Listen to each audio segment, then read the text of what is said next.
우리 하나님 말씀 고린도전서 10장 31절 말씀 보시겠습니다. 신약성경 275면 고린도전서 10장 31절 말씀 보시겠습니다. 고린도전서 10장 31절. 자, 우리 한 절 다 같이 시작. 그런즉 너희가 먹든지 마시든지 무엇을 하든지 다 하나님의 영광을 위하여 하라. 아멘. 할렐루야. 오늘날을 소위 과학의 시대라고 이야기를 합니다. 그래서 마치 이 과학과 신앙은 서로 반대되는 것처럼 생각을 합니다. 그러나 원래 과학은 신앙 안에서 발전이 되어 왔습니다. 원래 이 천주교 시대에는 나라가 온 세계가 암흑의 시대였었어요. 그래서 세상에 학문도 발전하지 못하고 과학도 발전하지 못하는 그런 암흑의 시대였었습니다. 코페르니쿠스가 지동설을 주장했어요. 태양을 중심으로 해서 지구와 별들이 돌고 있다. 이게 지동설이잖아요.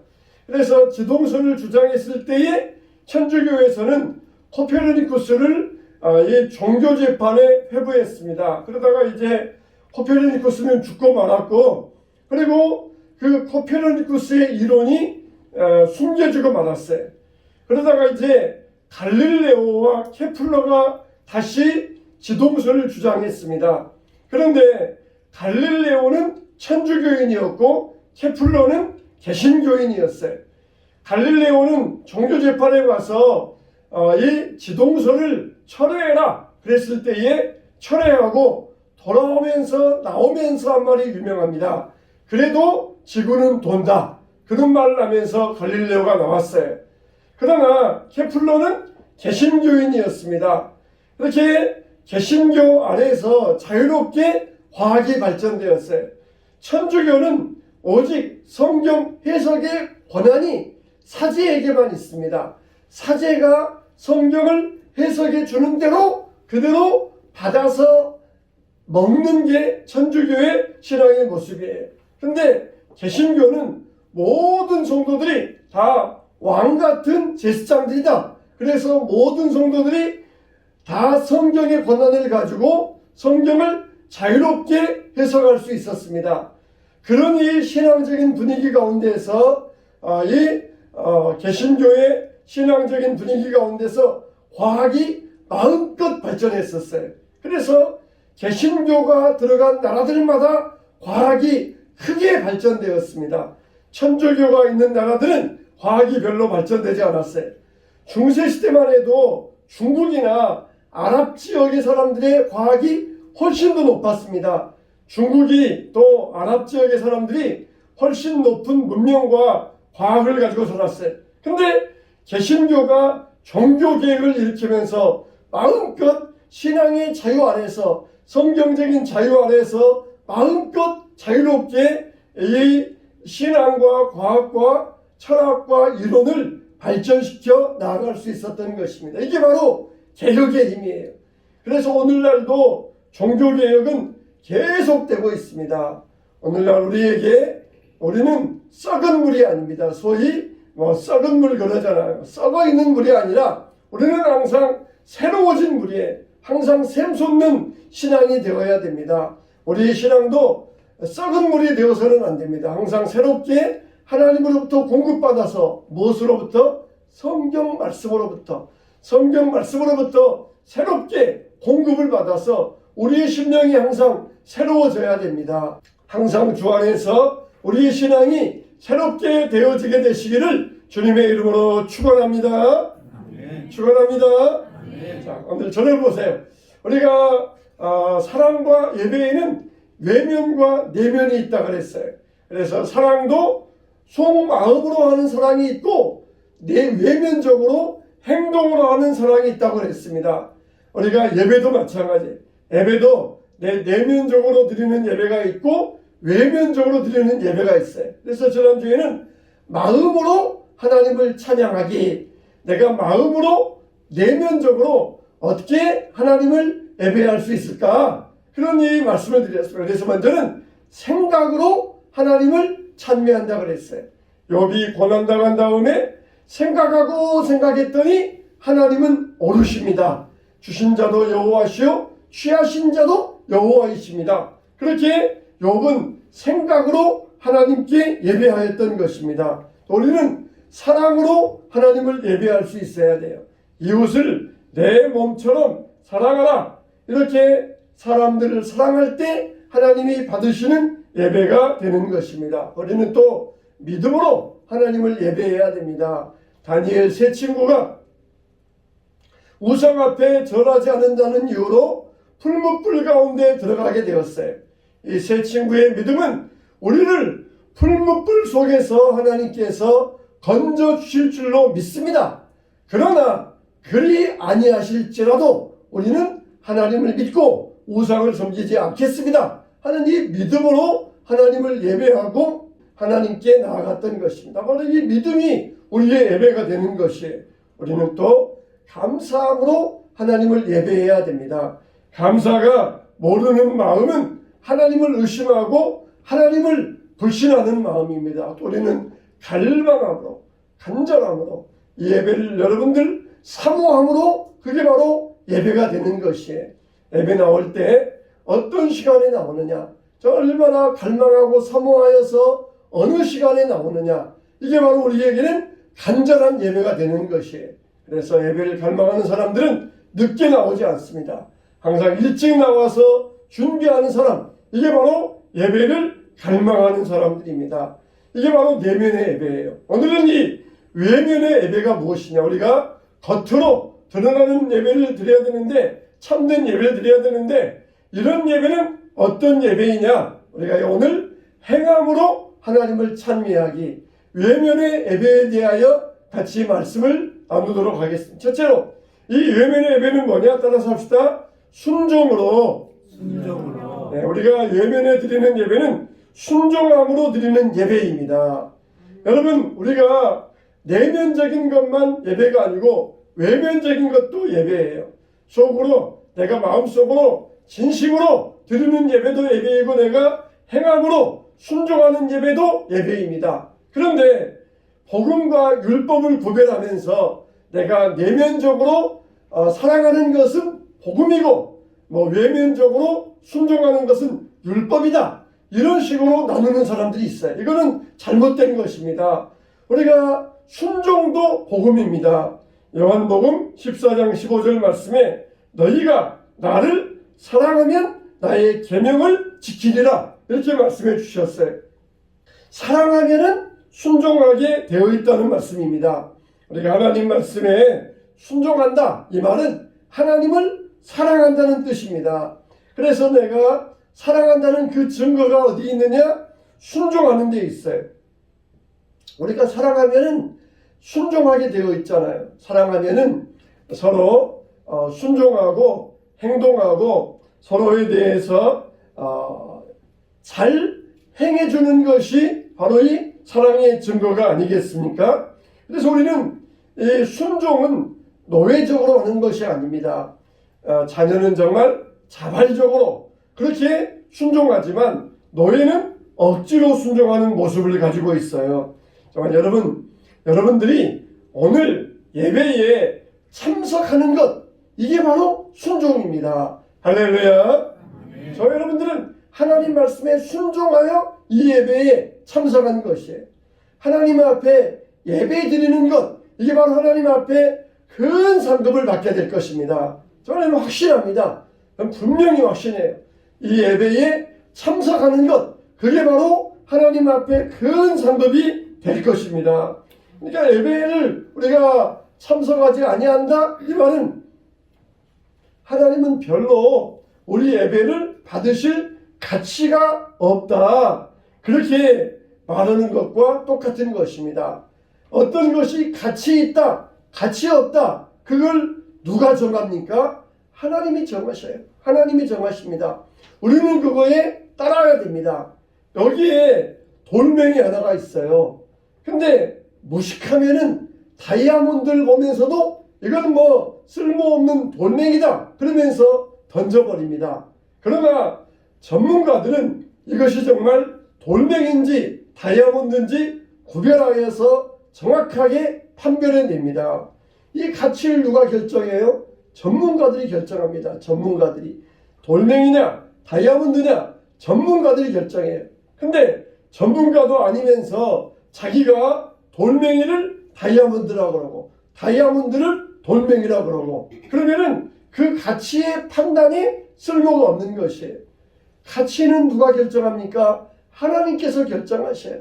그래서 예배는 생명이다. 예배는 하나님 앞에 정말 순종할 가치가 있는 것이다. 예배를 생명처럼 여겨야 된다. 그게 바로 하나님은 정말 예배 받으시기에 존귀하신, 귀중하신, 소중하신 분이다. 이렇게 인정하는 게 바로 이 우리의 순종의 자세가 되는 것이에요. 그래서 가치를 내가 결정하는 것은 자기가 왕노릇 하겠다. 이것과 마찬가지입니다. 순종하는 사람은 하나님을 왕으로 섬기는 사람들이에요. 그래서 우리가 하나님께 순종해야 됩니다. 하나님 말씀에 순종해야 돼요. 하나님이 뭐라고 말씀하셨습니까? 남편은 아내를 사랑하라. 또 그리고 아내는 남편을 공경하라. 그리고 부모는 자녀를 주의 교양과 훈계로 양육하라. 그리고 자녀는 부모에게 순종하라. 상전은 이 종들을 공정하게 대해라. 또 그리고 종들은 상전에게 온전히 복종해라. 이렇게 명령하여 주셨어요. 서로 상호 보완적입니다. 남편은 아내는 부모는 자녀는 상전은 종은 서로 상호 보완적이에요. 한쪽에게만 강요하는 것은 세상적인 이치입니다. 그래서 세상에서는 사장은 부하 직원들에게 순종과 복종과 무조건적인 이것을 강조합니다. 또 부하 직원들은 사장에게 월급 인상과 복지적인 것만을 강조해서 시위를 합니다. 세상에서는 서로 자기 한 편만을 가지고 충돌하면서 자기 것만을 가지고 내세운 게 세상적인 원리예요. 근데 하나님은 종이라 할지라도 주인이라 할지라도 함부로 하지 말고 종을 대할 때 공정하게 대하고 또 종은 주인에게 순종하면서 상호 보완적인 관계로서 대할 것을 명령하여 주셨어요. 한쪽에서는 부모니까 당연히 그냥 권위적으로 부모의 말에 철저히 순종해라 이렇게 세상이 이치해요. 근데 성경적으로는 부모는 자녀를 사랑하고 주의 말씀으로 양육하고 또 자녀는 부모에게 순종하며 그러면서 상호 보완적인 관계가 되는 게 하나님의 계명이며 순종의 관계예요. 너 나에게 순종하라고 성경이 말씀하셨으니까 나에게 순종해. 강요하는 것은 그걸 가치를 자기가 결정해서 내 가치대로 내가 왕이니까 내 뜻대로 이끌어 가겠다는 것이에요. 하나님이 왕이시에요. 그래서 가치를 누가 정해주셔요? 하나님이 우리에게 정해주시는 것입니다. 하나님은 우리에게 순종하라고 명령하셨어요. 이거는 일반적인 강요가 아니라 하나님이 먼저 우리를 위하여 무한한 사랑을 베풀어 주셨습니다. 예수 그리스도를 우리를 위하여 보내주심으로써 하나님께서 무한한 사랑 모든 것을 다 우리를 위하여 내어주신 다음에 그 다음에 너희들 내게 순종하라. 하나님과 우리와의 관계도 상호 보완적인 관계예요. 하나님이 내가 너희 만들었으니까 나에게 무조건 순종해. 그런 것만 아니라 우리를 만들어 놓으시고 무한적으로 사랑하시면서 그 다음에 우리에게 순종을 명령하셨으니까 우리는 당연히 하나님 앞에 순종할 수밖에 없게 되는 것입니다. 우리는 정말 모든 일에 하나님께 순종할 수 있어야 돼요. 먹든지 마시든지 오늘 말씀에 무슨 일을 하든지 하나님의 영광을 위하여 하라 그랬어요. 우리가 먹는 일에도 절제하면서 나는 내 배의 만족을 위하여 살아가지 아니하고 하나님을 영원롭게 하며 살아갑니다. 그러면서 우리가 먹는 것에 절제하면서도 거기에도 신앙적인 의미를 두어야 됩니다. 그리고 우리가 또 화가 나도 억제하면서 하나님 나도 무한히 인내하시는 하나님처럼 나도 이렇게 인내하며 화가 날 일이 있어도 절제하고 억제하겠습니다. 그렇게 우리가 믿음을 표현할 수 있어야 돼요. 불의한 이웃을 볼 때에도 부유하신 자로서 우리를 위하여 가난하게 되시면 우리를 부유케 하려 하심입니다. 그 말씀을 생각하면서 불의한 이웃들에게도 우리가 도움의 손길을 줄 수 있어야 돼요. 이렇게 우리는 순종함으로써 하나님을 찬미하고 예배할 수가 있는 것입니다. 순종함으로써 하나님은 정말 우리가 순종할 만한 가치 있는 존귀하고 위대하신 나의 주님이십니다. 이렇게 우리가 말씀드리는 것이에요. 불순종하는 자녀들은 어떤 자녀들입니까? 부모의 말이 가치가 없어요. 부모의 말은 별로 쓰레기와 같습니다. 그러니까 부모의 말을 가치 없게 여기고 순종하지 않아요. 근데 순종하는 자는 부모의 말씀이 정말 소중한 말씀이고 따르기에 합당한 가치 있는 말씀이다. 이렇게 하면서 순종하는 것입니다. 여러분, 우리는 말씀을 듣기만 하고 끝내지 말고 순종함으로써 정말 하나님의 말씀은 금보다 귀합니다. 하나님의 말씀은 정말 길이요 그리고 내 발의 등이요 빛이 되십니다. 하나님의 말씀은 내가 따를 만한 소중한 가치 있는 소중한 말씀입니다. 이 말씀을 순종하시기를 주님의 이름으로 축원합니다. 둘째로 따라서 합시다. 찬송으로. 우리는 하나님께 외면적인 예배로서 찬송으로 하나님을 예배할 수 있어요. 시편 19편 1절에 보면은 하늘이 하나님의 영광을 선포하고 궁창이 그 손으로 하신 일을 나타내는도다 그랬습니다. 너희가 하나님을 찬양하지 않으면 돌멩이들이 하나님을 찬양할 것이다 그랬어요. 그만큼 모든 피조물들도 하나님을 찬양합니다. 하지만 이 모든 피조물들은 소리가 없어요. 말이 없어요. 말로 소리로서 하나님을 찬양할 수 없습니다. 그냥 자기들의 모습을 표현함으로써 간접적으로 하나님을 찬양하는 것이에요. 설악산의 단풍이 얼마나 아름답습니까? 사람들이 물감을 가져다가 일일이 그렇게 아무리 칠한다 그래도 그렇게 아름다울 수가 없어요. 이렇게 세상 모든 만물들은 자기의 모습을 표현함으로써 간접적으로 하나님을 찬양해요. 그래서 그것을 볼 수 있는 사람들은 보지만 보지 못한 사람들은 그냥 좋다, 아름답다 그렇게 하고 끝나는 것이에요. 궁창을 바라보면서도 믿는 사람들은 저 궁창이 하나님의 영광을 선포하는도다 이렇게 들을 수 있지만 들을 게 없는 자들은 못 들어요. 그러나 우리는 직접적으로 우리 입을 가지고 하나님을 찬양할 수 있어요. 성경은 이렇게 우리에게 하나님을 찬양하라고 말씀하셨습니다. 우리의 소리를 가지고 우리의 말에 나오는 이 목구멍의 소리를 가지고 말을 가지고 하나님을 직접적으로 찬양하는 것, 그게 우리 인간의 특권이에요. 인간의 특권. 우리는 직접적으로 하나님을 찬양할 수 있어요. 시편에도 보니까 주님을 찬양하라, 여호와께 감사하라, 그는 선하시며 그 인자하심이 영원하미로다. 찬양하라 그러면서 왜 찬양할 것인가 이유에 대해서 설명하지 않아요. 찬양하라. 하나님은 마땅히 찬양받으실 우리의 위대하신 하나님이다. 그러니까 찬양하라는 거예요. 이렇게 찬양의 이유에 대해서 말씀하지 않으면서 하나님을 찬양하라고 말씀하셔요. 그러나 우리는 분명히 하나님을 찬양해야 될 이유가 있어요. 왜 그렇습니까? 하나님은 위대하시기 때문입니다. 하나님은 위대하셔요. 또 하나님은 놀라우신 분입니다. 하나님은 말씀 한마디로 세상을 창조하셨어요.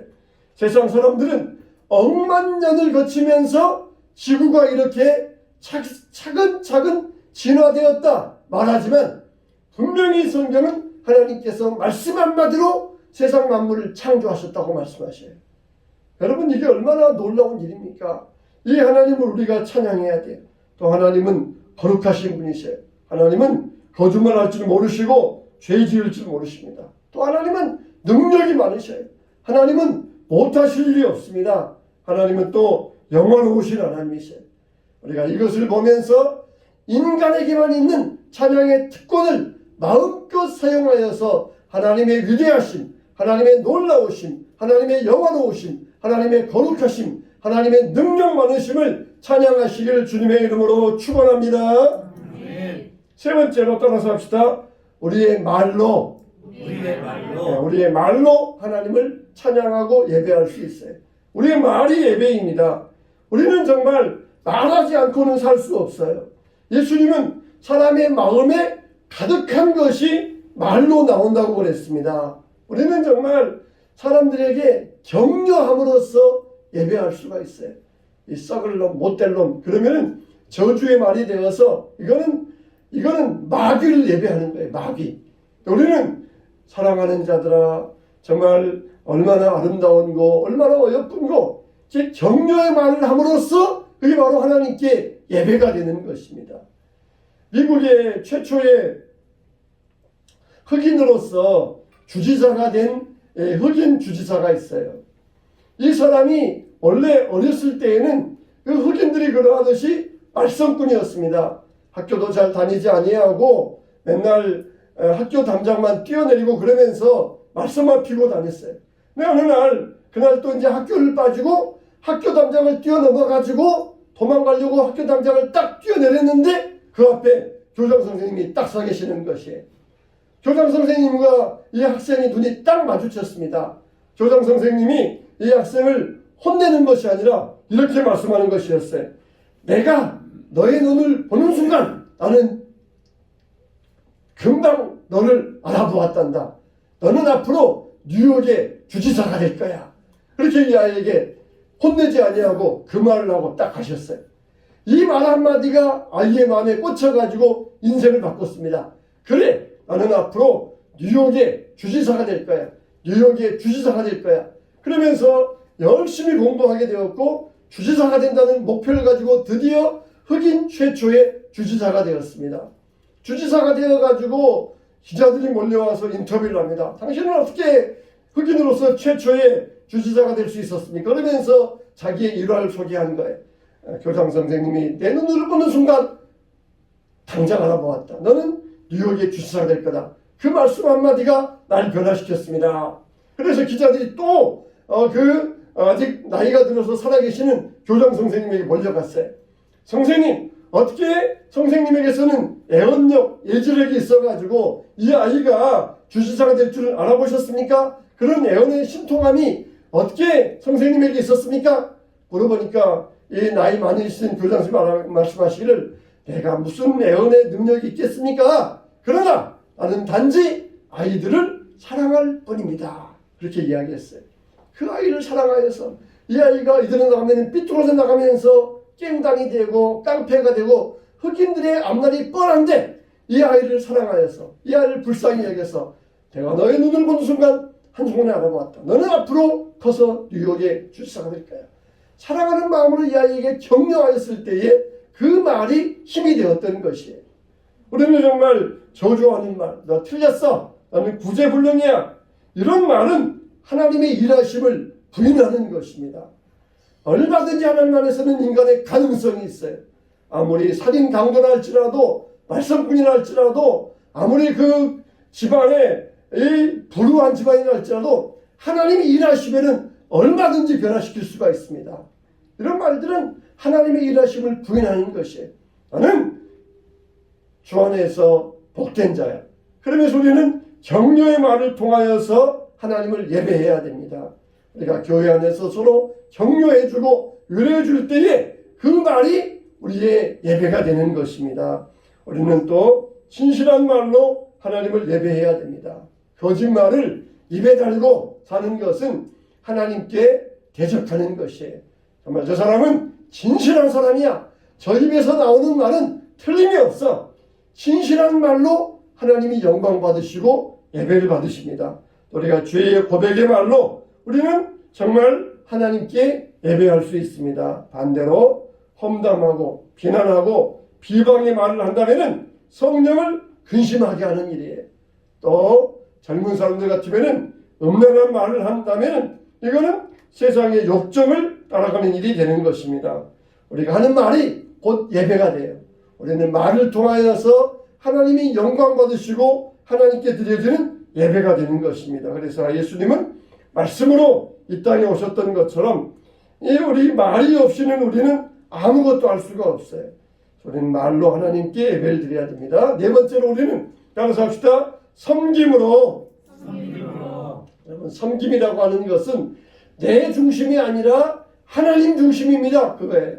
내가 맛있는 것 보면은 나부터 먹고, 그렇지만은 섬기기 위하여 다른 사람에게 나눠주는 것은 내 중심이 아니라 하나님 중심으로 내가 살겠습니다. 그게 바로 예배가 되는 것이에요. 좋은 게 있으면, 돈이 있으면 다 쓰고 내가 다 써도 부족할 것이다. 그렇지만은 그것을 베풀어주고 나눠주는 것은 하나님을 위하여 하나님 중심이라 그런 믿음의 고백으로서 하나님이 영광 받으시는 예배가 되는 것이에요. 예배가 되는 것이에요. 요즘은 세상에서도 대통령이 되기 위해서도 국회의원 되기 위해서도 소위 서번트 리더십, 섬김의 지도력, 이걸 이야기합니다.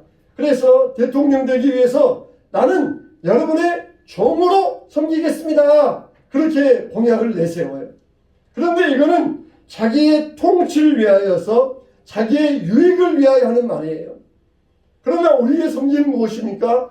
우리의 섬김은 하나님 때문에 섬기는 섬김이에요. 그러니까 우리의 섬김은 누가 보든지 안 보든지 내게 유익이 있든지 없든지 우리의 섬김은 항상 똑같아야 돼요. 항상 변함이 없어야 됩니다.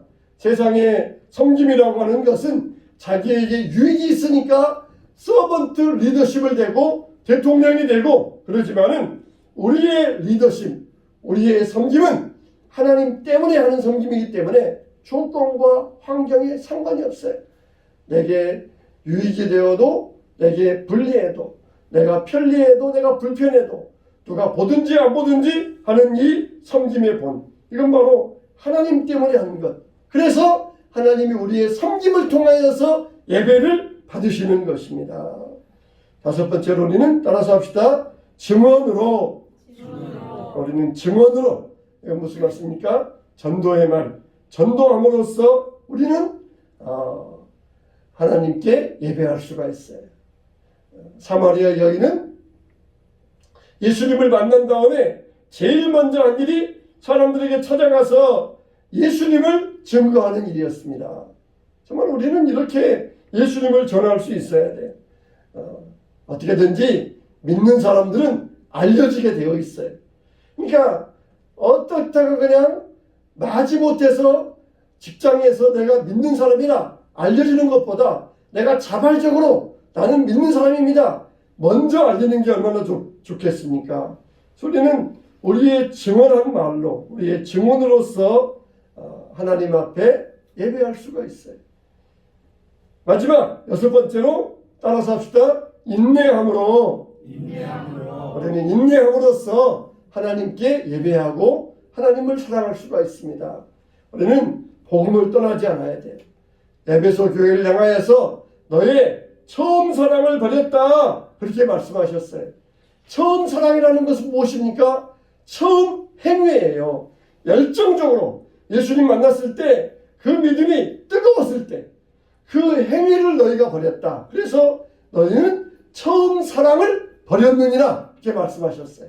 우리의 신앙은 처음과 나중이 똑같아야 됩니다. 그러기 위해서 어떻게 돼요? 인내해야 돼요. 처음만 좋았다가 나중에는 푹 꺼져버리고 그냥 울퉁불퉁하면서 오락가락하고 그런 신앙이 되어서는 안 되고 항상 우리는 인내함으로써 동일한 믿음을 가져야 돼요. 예배자로서 동일해야 되고 기도자로서 동일해야 되고 전도자로서 봉사자로서 동일해야 돼요. 전도하다가 봉사하다가 일하다가 우리가 포기하거나 그 일을 버리면 안 됩니다. 이게 바로 하나님이 받으시는 예배예요. 그래, 너는 처음 사랑을 버리지 않고 있구나. 너는 너의 처음 행위가 항상 동일하구나. 너는 인내함으로써 그 믿음을 잘 지키고 있구나. 하나님이 기뻐하시고 하나님이 영광 받으시고 하나님이 받으시는 예배가 되는 것입니다. 아멘. 우리는 인내함으로써 동일함으로써 항상 주님을 따라가시기 바랍니다. 우리는 변질되면 안 돼요. 변화가 되어야 돼요. 싸가지고 변질되면 안 되고 좋은 쪽으로 변화가 되어서 항상 발전되고 성숙할 수 있어야 됩니다. 하나님의 일을 한다면 우리는 무엇보다도 인내하며 꾸준해야 됩니다. 교회를 섬길 때에도 인내하고 꾸준해야 됩니다. 이게 바로 하나님이 받으시는 예배입니다. 저와 여러분들의 예배가 외면적인 예배, 내면적인 예배, 신령한 예배, 우리 몸으로 드리는 거룩한 예배가 되어서 우리의 모든 삶이, 우리의 모든 행위와 말과 생각과 믿음과 섬김과 모든 것까지도 하나님이 받으시는 거룩한 예배가 되시기를 주님의 이름으로 축원합니다. 축원합니다.